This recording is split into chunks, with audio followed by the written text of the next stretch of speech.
একটা মেয়ে, তার বিয়ে হয়েছে, সে শ্বশুরবাড়ি গেছে। শ্বশুরবাড়ি যাওয়ার পর শ্বশুরবাড়িতে শ্বশুর, শাশুড়ি, ননদ, তার বর সবাই আছে। তা প্রথম প্রথম সবাই তাকে ভীষণ ভালোবাসতো, ভীষণ ভালোবাসতো। মানে প্রথম কয়েকটা দিন ভীষণ ভালোবাসতো। তাই মেয়েটা ভাবলো, বাহ, কি ভালো আমার শ্বশুরবাড়ির লোকজন সবাই। সে খুব খুশি এবং খুব আনন্দ সবসময় থাকতো। শ্বশুরবাড়ির মানুষগুলো তখন তাকে খুব ভালোবাসতো। কিন্তু কয়েকটা দিন যেতে না যেতেই শাশুড়ি মা, সে হয়তো কোনো কিছু একটু বেশি, মানে রান্না করতে গিয়ে একটু বেশি দিয়ে দিয়েছে, সেটা নিয়ে খুব ঝামেলা করতো। মানে আজে বাজে কথা বৌমাকে শোনাতো।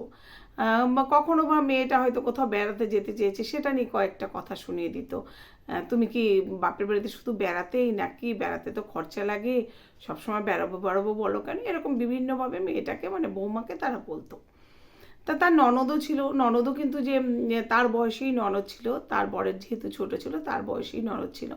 সেই ননদও তার সঙ্গে প্রথম প্রথম বেশ হাসি ঠাট্টা করতো, কিন্তু পরবর্তী সময় দেখা গেল ননদও তার সঙ্গে সেরকম বেশি হাসি ঠাট্টা করে না। বেশ তার মাও যেরকম বলে বৌদিকে, সেও মায়ের সঙ্গে সঙ্গে ওরকম বৌদিকে বলে। তো এটা মেয়েটা মনে মনে খুব কষ্ট পায়। তা আস্তে আস্তে সেই মাত্রাটা যেন বেড়ে যেতে থাকে। তাই আর এমনও হতো যে তারা রেগে গিয়ে তাকে বলতো, তুমি বাপের বাড়ি চলে যাও।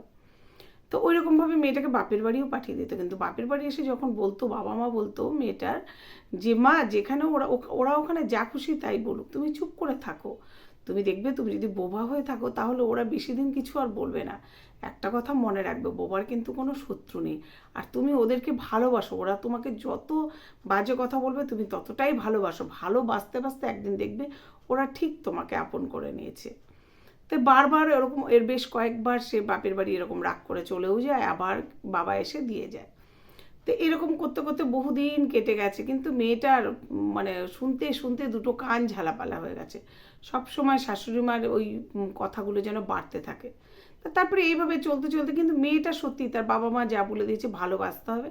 তারা তাকে যত বকে সে তেমনি গিয়ে, মা তুমি এটা খাবে, ননদকে জিজ্ঞেস করে, বোন তুমি এটা খাবে, তোমার জন্য এটা করে দেবো। মা তাড়াতাড়ি শাশুড়ি মায়ের জামা কাপড়গুলো ধুয়ে দেয়, ছাদে মেলে দিয়ে আসে, তাড়াতাড়ি শুকিয়ে সেগুলো পাট পাট করে রাখে।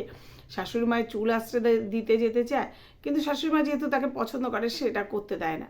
তো যাই হোক, মেয়েটা যতটা চেষ্টা করছে পারে আর কি, যে শাশুড়িকে ননদকে আপন করে নেবে, সেই চেষ্টা চালিয়ে যাচ্ছিল। কিন্তু সত্যি এরকম চেষ্টা করতে করতে মেয়েটা কিন্তু সত্যি একদিন সফল হয়ে গেছিল। সত্যি একদিন দেখা গেল আস্তে আস্তে ওদের মধ্যেকারের যে রাগ ক্ষোভ মেয়েটার প্রতি, সেগুলো আস্তে আস্তে কমে যেতে থাকলো। আর একটা সময়ের পরে কিন্তু সত্যি তারা ওই ধরনের কথাগুলো বলতে একদম বন্ধ করে দিল, বলাটা। আর বৌমাকে যখন যেন তারা তখন একটু একটু করে ভালোবাসতে লাগলো। তা সময় যেন আস্তে আস্তে সেগুলো সব ঠিক করে দিতে লাগলো। তখন মেয়েটা যখন বাপের বাড়ি গিয়ে এই কথাগুলো বললো যে আমার ননদার শাশুড়ি এখন আর এরকম করে না, মা খুব ভালোবাসে, তখন বাবা মা বললাম না, বলেছিলাম তো তোকে যে ওদেরকে ভালোবেসে ওদেরকে জয় কর, দেখবি ওর একটা সময় ঠিক হয়ে যাবে। অনেকেই এরকম হয়, আবার সেটা ঠিক হয়ে যায়। তো মেয়েটার ক্ষেত্রেও কিন্তু তাই হয়েছিল। তাই প্রত্যেকের ক্ষেত্রে যদি এরকম হয়, কেউ যদি সত্যি খারাপ ব্যবহার করেও, তাকে কিন্তু ভালোবেসে যদি তার মনটা জয় করে নেওয়া যায়, তবে সে কিন্তু আস্তে আস্তে ঠিক হয়ে যাবে। তবে হ্যাঁ, সবার ক্ষেত্রে এটা করা সম্ভব হয় না, বা সেই পরিস্থিতিটাও সেরকম হয় না। তো এরকম যদি হয়, দুই তরফ থেকে যদি এরকম হয়, মানে বাবা মাও যদি এরকম শিক্ষা ছেলে মেয়েদের দেয়, বা সেই ছেলে মেয়েও যদি সেই শিক্ষা নিয়ে এইরকমই অবস্থায় যায়, তাহলে কিন্তু সত্যি অনেক সংসারই বোধহয় ভাঙার হাত থেকে রক্ষা পায়। আর সেই সংসারটা তার টিকে গিয়ে সে কিন্তু সুখে জীবনযাপন করতে পারে। এটা কিন্তু একদম সত্যি কথা।